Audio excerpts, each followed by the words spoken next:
नमस्कार। Public speak में आप सभी का स्वागत है। मैं हूं लवलीन निगम। पब्लिक स्पीक कार्यक्रम में प्रत्येक सोमवार हम किसी एक खास विषय पर चर्चा करते हैं और आज का विषय है पुनर्चक्रण और अपशिष्ट प्रबंधन यानी रिसाइकलिंग एंड वेस्ट मैनेजमेंट। कचरे का प्रबंधन और पुनर्चक्रण पर्यावरण को साफ रखने और हमारे स्वास्थ्य के लिए बहुत जरूरी है। कचरे के प्रबंधन में कचरे को अलग करना, छांटना, इकट्ठा करना और उसे पुनः उपयोग में लाना जरूरी है। ठोस अपशिष्ट प्रबंधन आजकल सुर्खियों में है और वर्तमान में बढ़ता हुआ ठोस कचरा चिंता का प्रमुख विषय है।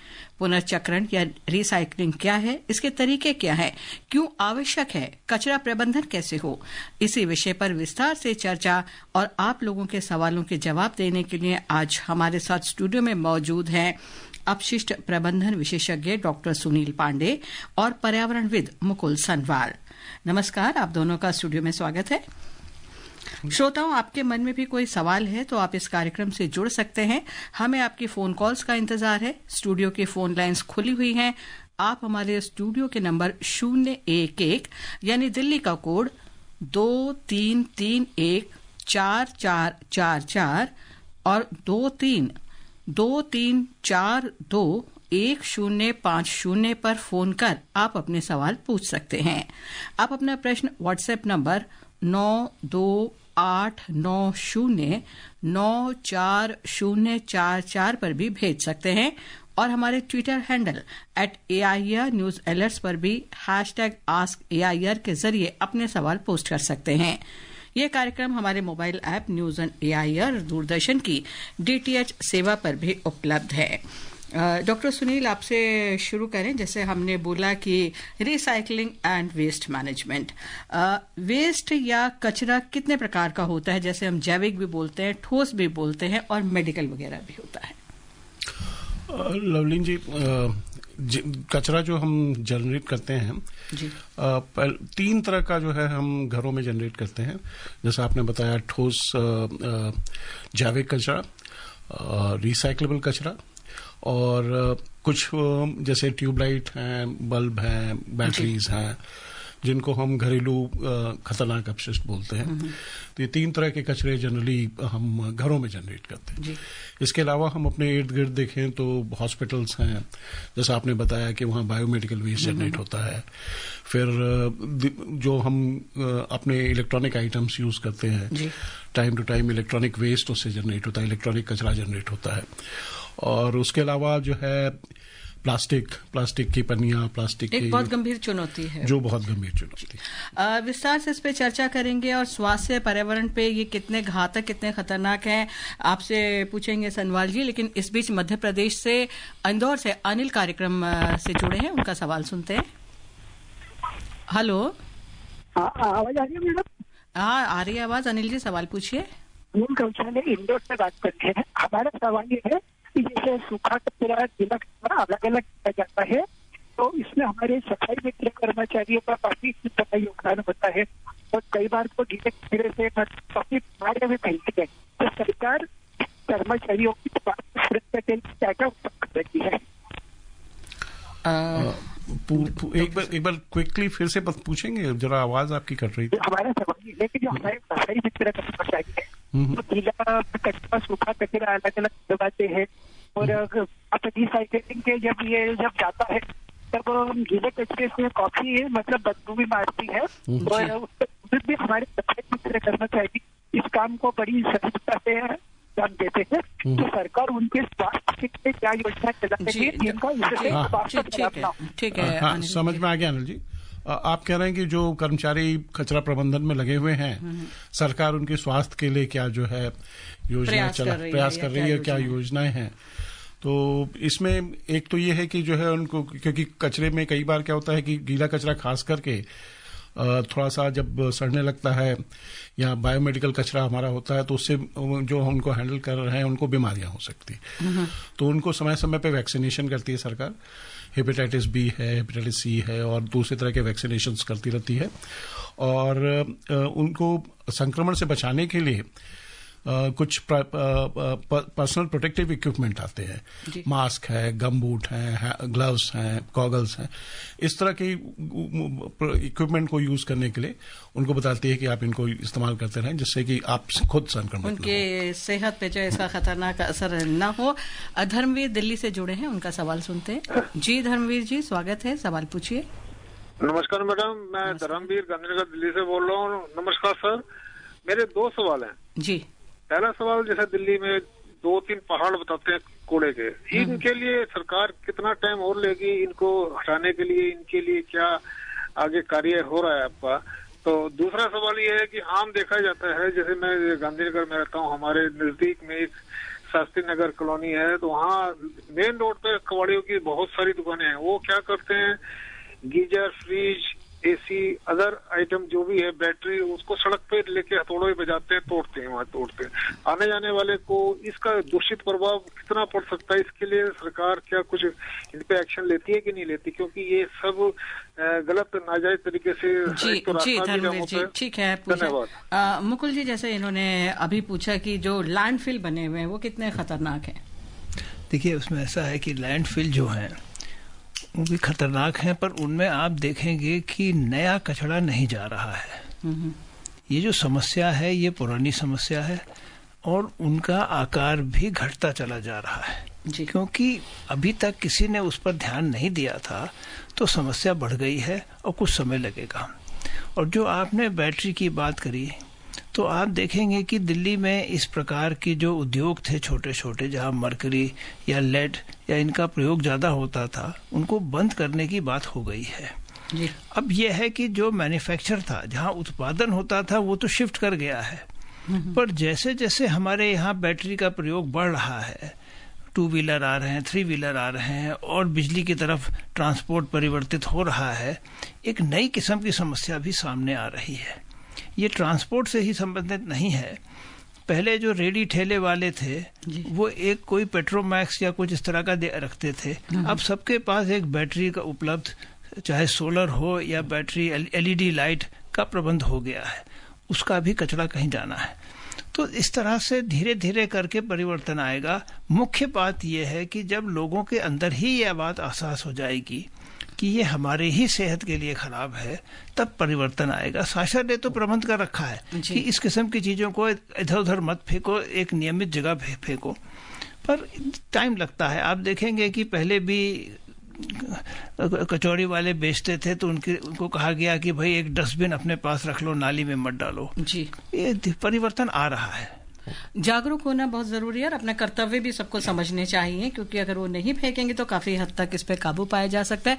ओडिशा से पद्मलोचन मोहंती कार्यक्रम में जुड़े हैं। हेलो नमस्ते जी। नमस्कार पद्मलोचन जी, सवाल दोनों एक्सपर्ट को हमारा नमस्कार है। मेरा एक क्वेश्चन है कि हमारा जो जल प्रदूषण में होता है, हमारा जो नदी नाल से जो प्लास्टिक जाते हैं वो तो समुद्र में रह जाते हैं, तो उनका आंकड़ा कितने टन में हमारा जो समुद्र में जो प्लास्टिक है?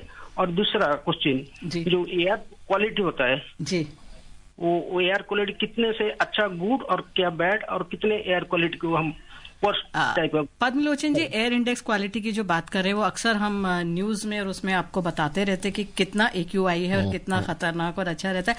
फिलहाल डॉक्टर सुनील, आपसे जो एक और सवाल पूछा है। आपका सवाल प्लास्टिक कचरे के बारे में था और नदियों में, जैसा आपने कहा कि नदियों में चला जाता है और नदियां फाइनली ड्रेन होती हैं समुद्र में, तो वहां से फिर वो समुद्र में भी चला जाता है जी। और आपको मालूम है प्लास्टिक जल्दी डिग्रेड नहीं होता है, और कई बार क्या होता है कि डिग्रेड तो होता है धीरे धीरे सूरज की रोशनी से, और मेनली सूरज की रोशनी से। और उसमें फिर क्या होता है कि जो है इसमें बहुत छोटे छोटे कण जनरेट होते हैं प्लास्टिक के, जिनको हम माइक्रो प्लास्टिक्स बोलते हैं। और ये जो है समुद्र में जब जीव जंतु जो होते हैं वो इनको खाना समझ के खा लेते हैं और उनसे फिर उनके ऊपर दुष्प्रभाव होता है जी। और जो है अभी तो ये माना जा रहा है कि सन 2050 तक जो है प्लास्टिक कचरा जो है वो समुद्र में जो जीव जंतु हैं उनसे भी ज्यादा कचरे की वो हो जाएगी वॉल्यूम। तो आप समझ सकते हैं कितना सीरियस प्रॉब्लम है ये जी। महाराष्ट्र सोलापुर से प्रकाश राउत का एक सवाल है। हेलो हाँ, मैं सर सो एक सवाल पूछता हूँ जी। कि मैं प्लास्टिक में कोई नहीं वापर करता हूँ। अतिशय गंभीर विषय, सीरियस विषय लिए आकाशवाणी ने धन्यवाद देता हूँ। और मेरा सवाल ये है कि हर शहरों में कचरों का जो ढेर लगता है वो नष्ट कैसा करना चाहिए, और प्लास्टिक पर कड़ी पाबंदी लगानी चाहिए। जी डॉक्टर मुकुल। देखिए, आपने बहुत अहम बात की है, पर इसके कुछ आंकड़े मैं आपके सामने रखना चाहता हूं कि ये देखा गया है कि करीब 30 मिलियन टन प्लास्टिक या कचरा जनरेट होता है औसतन बड़े शहरों में जी, और 3 मिलियन लोग इस काम को कर रहे हैं। ये भी देखा गया है कि पिछले 10 साल में 15% से बढ़कर करीब 60-70% अब कचरा प्लास्टिक हम अलग कर लेते हैं, सेग्रीगेट कर लेते हैं, छांट लेते हैं ताकि ये कहीं बाहर ना जाए जी। तो ये एक परिवर्तन आया है, समय लगेगा, पर इसमें यह है कि जिसको हम अंग्रेजी में रैग पिकर कहते हैं, जो बच्चे काम कर रहे हैं, अभी कुछ देर पहले किसी ने सवाल पूछा था कि उनकी सेहत पर क्या असर पड़ेगा, वो इन चीजों को बीन लेते हैं और इस प्लास्टिक को अलग करके इसका प्रयोग फिर होता है, रिसाइकिल जिसको हम कहते हैं, इसका प्रयोग होता है। और आगे चल के कई उद्योगों ने इसको मान लिया है कि इस रिसाइकिल प्लास्टिक को ही हम इस्तेमाल करेंगे। तो एक परिवर्तन आ रहा है। दूसरा परिवर्तन ये आ रहा है कि कई जगह ये कहा गया है कि रिसाइक्लेबल प्लास्टिक के ही थैले इस्तेमाल करो। अब समस्या यहाँ ये है कि शाम को लोग घर जाते हैं, दो चार सब्जी या एक आध फल खरीद लेते हैं रात में खाने के लिए जी। ना उनके पास रेफ्रिजरेटर की सुविधा है, ना अन्य साधन है, वो रोज खरीदते हैं, खाते हैं, तो उनके लिए प्लास्टिक की जरूरी एक बैग का जरूरत पड़ जाती है जी। तो इन समस्याओं को देखते हुए ये कहा गया कि जूट के बैग लगाओ, पर वो महंगे पड़ते थे। पर एक परिवर्तन आ रहा है कि अब हम ये देख रहे हैं कि जिस तरह से गांव के तालाबों में प्लास्टिक फेंका जाता था वो अब नहीं फेंका जा रहा है, क्योंकि गांव के तालाब जो है वो उसकी वजह से नष्ट होते जा रहे थे जी। तो जब ये समस्या आएगी, लोग उसके साथ लिंक करेंगे। अवेयरनेस की बात आई थी कि ये हमारे ही लिए उपयोगी नहीं है जी, खतरनाक है, राधा खतरनाक है, तो वो परिवर्तन आएगा। और आप भी अगर देखेंगे पिछले 8-10 साल में बहुत बड़ा परिवर्तन आ रहा है जी। बिहार मुजफ्फरपुर से अशोक भारती कार्यक्रम से जुड़े हैं। जी अशोक जी, स्वागत है, सवाल पूछिए।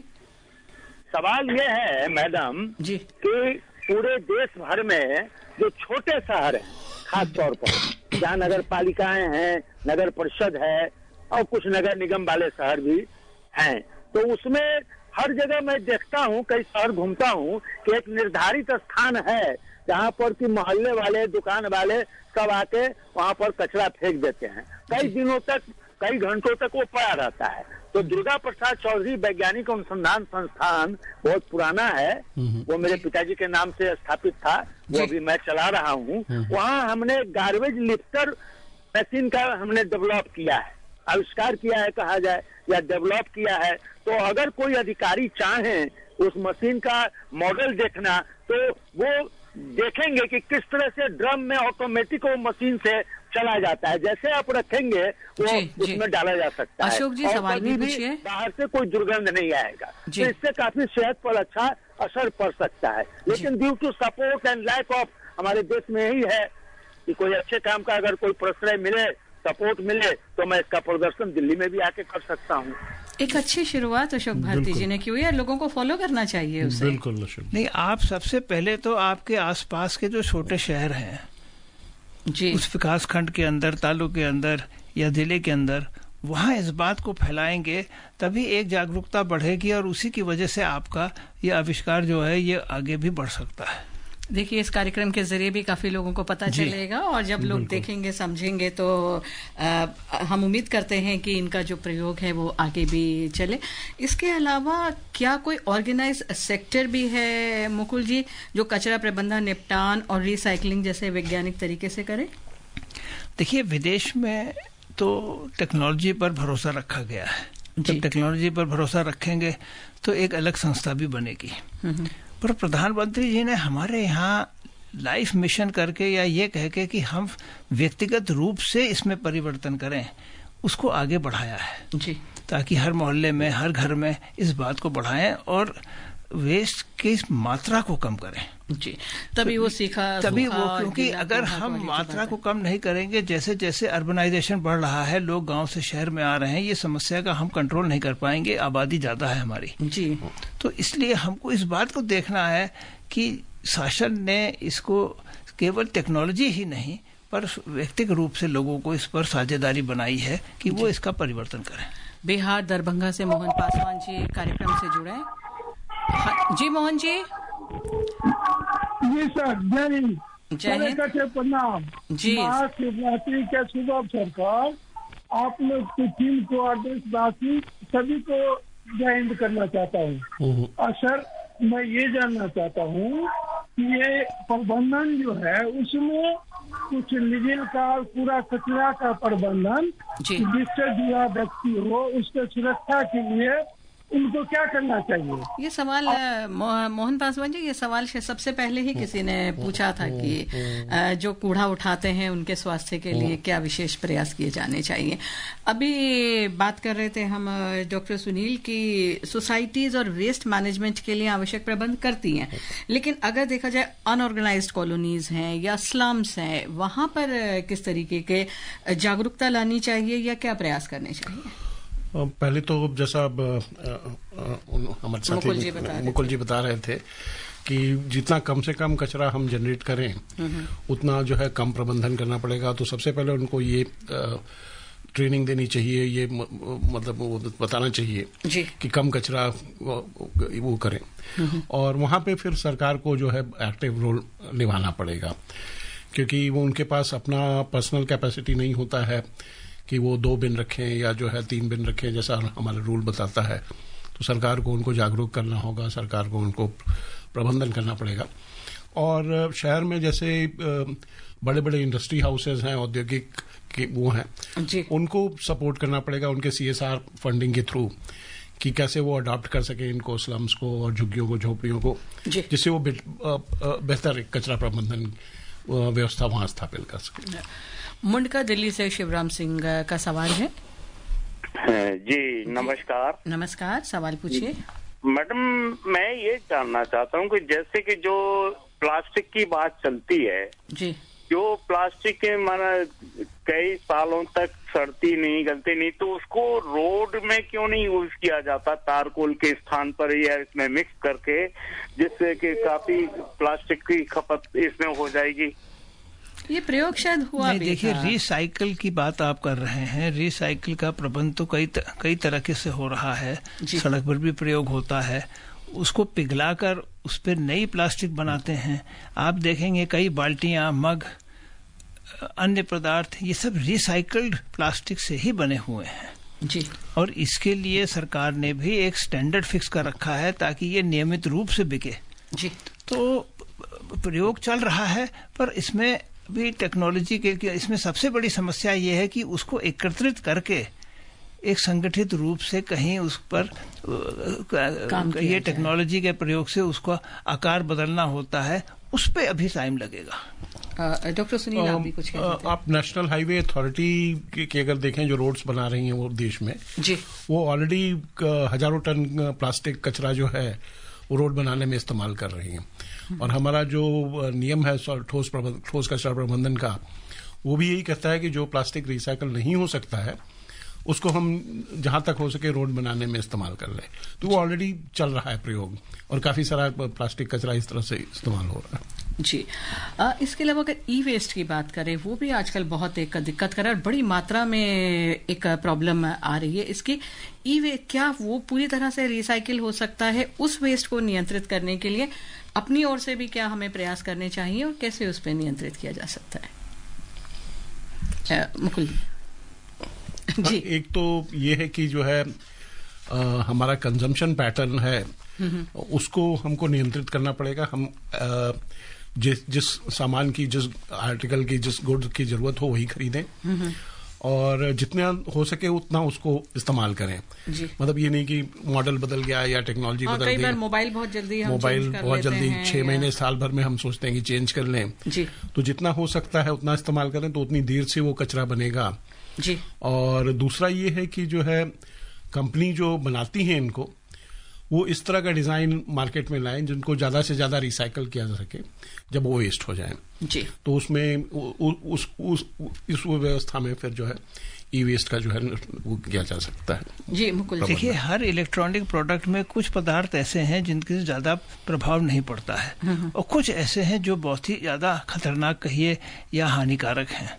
तो इस तरह से भी हमको देखना होगा कि जिस पदार्थ का उपयोग हो सकता है उसका उपयोग हो रहा है और जो हानिकारक पदार्थ हैं उनकी तरफ ध्यान आकर्षित करने की जरूरत अवश्य है, जैसे आप कह रहे थे। जी, जैसे 5R या 3R 4R आजकल जो होता है, रिफ्यूज करना, रिड्यूस करना, रीयूज करना, रिसाइकिल करना, ये भी शायद हमारे दैनिक जीवन में उपयोग में लाना बहुत जरूरी है। बहुत जरूरी। जी हाँ, क्योंकि जब तक हम वेस्ट का जनरेशन को कम नहीं करेंगे, उसकी मात्रा को कम नहीं करेंगे, तब तक हम इस बात में इसके ऊपर कोई अंकुश नहीं लगा पाएंगे। अभी बात आई थी कि छोटे शहरों में प्रॉब्लम बढ़ रहा है, वो इसलिए बढ़ रहा है कि वहाँ आबादी बढ़ रही है। जी, मध्य प्रदेश मंदसौर से बसंती लाल सूर्यवंशी कार्यक्रम से जुड़े हैं, उनका सवाल सुनते हैं। हेलो, नमस्कार। नमस्कार जी। नमस्कार, स्वागत है आपका कार्यक्रम में, सवाल पूछिए। जी सर जी, मैं सगोरिया स्कूल घाटी, जिला मंदसौर, मध्य प्रदेश से बसंतीलाल सूर्यवंशी बोल रहा हूँ। मेरे 2-3 सवाल है सर जी। आपको मैं बताना चाहता हूँ कि जैसे गांव में अभी जैसे खाद गोबर खाद वगैरह में प्लास्टिक की थैलियां जैसे सामान लाते डाल देते तो गाय भैंस खा जाती है ना, तो उसमें नुकसान गाय भैंस को भी होता है, और जैसे जलाते तो ईंधन वगैरह को नुकसान होता है। तो हम क्या प्रयास करें और सरकार क्या प्रयास है? और नदी नालियों में फेंकते तो किधर किधर पानी जाता है नदियों में, तो इसमें क्या हानि हो सकती है? अभी आप देखेंगे तो जो हमारे मिनिस्ट्री ऑफ जल शक्ति है, वो है, उन्होंने स्वच्छ भारत मिशन का जो रूरल एरिया का जो प्रोग्राम चलाया है जी, उसमें सारे गांव को विलेज पंचायत के थ्रू कचरा जो ये आपका प्लास्टिक पन्नियां हैं इनको जमा करना और दूसरे तरह के जो है कचरे को जमा करना और उसको जो है कैसे जो है आगे भेजना रिसाइकिल होने के लिए, इसका प्रयास शुरू किया है। तो जल्द ही आप देखेंगे कि जो है आपके गांव में या आपके उसमें भी जो है इस तरह का मशीन, बेलिंग मशीन लगेगा और कचरा जो है जो आप अभी खाद में चला जाता है या पशुओं को खाने में चला जाता है, वो थोड़ा सा हमको भी ध्यान देना होगा कि इस तरह का कचरा हम उधर न डालें, लेकिन उसका प्रबंधन अभी जो है सरकार उसका प्रयास कर रही है। मुकुल जी, जैसे अभी आप कह रहे थे कि अब थोड़ा कम होना शुरू हुआ है, जरूरत है जागरूकता की, और उसकी जो फिलहाल लैंडफिल हैं या कचरे के ढेर हैं, किस तरीके से स्वास्थ्य को और पर्यावरण को नुकसान पहुंचा रहे हैं? देखिए, जैसे यहाँ दिल्ली में जो कचरे के ढेर हैं जी, उनमें गर्मी की वजह से आग भी लग जाती है। उसमें जो पदार्थ हैं उससे मीथेन गैस भी जनरेट होता है जी। तो हम बदबू को तो हम सूंघ लेते हैं, पर जो अन्य गैस आती है वो हमको पता नहीं चलती है, पर उतनी ही हानिकारक है वो जी। तो धीरे धीरे आप देखेंगे इनको मात्रा कम की जा रही है। टेक्नोलॉजी के माध्यम से प्लांट लगाए जा रहे हैं ताकि वहाँ इनको प्रोसेस कर दिया जाए, बहुत हाई टेम्परेचर में जला के इनकी मात्रा को कम करके इनको डिस्पोज किया जाए। जैसे अभी आपने कहा कि सड़कों पर, नेशनल हाईवे में भी डाला जा सकता है, पर इसमें क्या है कि पुराना हिस्टोरिकल प्रॉब्लम इतना ज्यादा है कि इसमें समय लग रहा है, नया प्रॉब्लम नहीं हो रहा है। नई मात्रा, ये इसमें मात्रा बढ़ नहीं रही है, पर पुरानी मात्रा इतनी ज्यादा थी कि उसको कम करने में समय लगेगा। दिल्ली से एनपी सिंह जुड़े हैं कार्यक्रम में। हेलो, इसको मेरा बहुत बहुत नमस्कार। नमस्कार एनपी सिंह जी। मेरा क्वेश्चन ये है मैम कि जो फोटोस्टेट मशीन होती हैं या प्रिंटर्स होते हैं वो जो वेस्टर्न कंट्रीज या ईस्टर्न कंट्रीज हैं, ये इंडिया में इसको डंप कर रही हैं, और इधर गवर्नमेंट की कोई पॉलिसी होगी कि वो, हम जैसे दरियागंज दिल्ली के एरिया में है, वहाँ पर कम से कम 100 शॉप्स खुल गई हैं और वहाँ ओपनली उसको रिसाइकल करने के लिए अंदर से गंदी सी काली शाही निकलती है और वो ओपनली उसको साफ कर रहे हैं, उड़ा रहे हैं एयर ब्लोअर के साथ। तो मैं ये पूछना चाहता, गवर्नमेंट की पॉलिसी क्या है जो ई वेस्ट है, और इस तरह की ये मतलब बंद क्यों नहीं करते कि इधर फ्रेश चीजें बेची जाएं? अब इंडिया भी डेवलप कंट्री बन रहा है। जी मुकुल जी, देखिए इसमें 2 समस्याएं हैं। एक तो समस्या ये है कि जो कार्ट्रिज है या जो शाही है, इंक है जी, उसको बार बार हमारे यहाँ भरा जाता है उससे कुछ गंदगी होती है, जैसे आपने भी कहा नदी नालों में ब्लो करते हैं सफा करने के लिए, पर विदेश में उसको रिप्लेस करते हैं और रिप्लेसमेंट के बाद उसको कहीं फेंकते हैं जी। तो इस पर हमको विचार करना होगा कि शाही की वजह से ज़्यादा प्रॉब्लम है या पूरी की पूरी कार्ट्रिज अगर हम रिप्लेस कर दें और उसको फेंकें तो उसकी वजह से प्रॉब्लम होगी। आपका कहना सही है कि शाही की वजह से लोकल एरिया में प्रॉब्लम होती है, उसको फेंकेंगे तो एक पूरे क्षेत्र पे प्रॉब्लम होगा। दूसरा यह है कि फोटोस्टैट की आवश्यकता बहुत बढ़ती जा रही है जी, और नई मशीन महंगी पड़ती है। तो अब पुरानी मशीनें आ रही हैं पर ये काम करती हैं, ये ऐसा नहीं है कि ये काम नहीं कर रही हैं ठीक से जी। और इनकी रिपेयर करके लोग चला रहे हैं, इसकी वजह से 1 रुपया पन्ना आप फोटोकॉपी के लिए दे सकते हैं। अगर से केवल नई मशीन ही होगी तो इससे ज़्यादा चार्ज होगा। तो यहाँ एक बैलेंस की ज़रूरत पड़ रही है, संतुलन विकास की ज़रूरत पड़ रही है। हाँ, आवश्यकता इसकी है कि जिन इलाकों में ये मशीनें ज़्यादा लग गई हैं और एक के पास लगती जाती हैं, आप भी देखेंगे एक मशीन आएगी किसी जगह तो 2-3 और लग जाती हैं उसके पास, क्योंकि वहाँ लोग आते हैं इस काम के लिए, उनको मालूम है कि यहाँ ऐसी मशीन या ऐसी सुविधा मिलेगी। उस क्षेत्र में ज़रूर आवश्यकता है कि अवेयरनेस थोड़ा समझा के कि कोई ड्रम रख के कि जिस तरह से घर का कचरा फेंका जाता है उस कचरे को भी फेंकने की व्यवस्था की जानी चाहिए, और वातावरण उस क्षेत्र का वातावरण, उसी जगह का वातावरण पर भी ध्यान देने की आवश्यकता है। ये आपने जो बात कही है अहम बात है, पर एक नई समस्या उत्पन्न हो रही है तो इसी तरह से इसका भी एक नया समाधान निकलेगा। इसी बात को आगे बढ़ाएं तो हमारे घर का जो कचरा है हो सकता है वो किसी दूसरे के काम आए। ये जो छिलके विलके कहते हैं आजकल घरों में कह रहे हैं कि उसको खाद बनाया जा सकता है, तो भी एक अच्छा प्रयास है। लोग काफी हद तक उसको इस्तेमाल भी कर रहे हैं और काम में भी ला रहे हैं। देखिए, उसमें समस्या ये है कि जगह नहीं है घरों में। जिस घर में जगह, शहर के अंदर जगह नहीं मिलती है, जगह मिलती है किसी के पास बगीचा है जी, तो वहाँ वो उसका प्रबंध कर सकता है, वो डिब्बा रख के, ताकि वहाँ कंपोस्टिंग उसकी कर ले।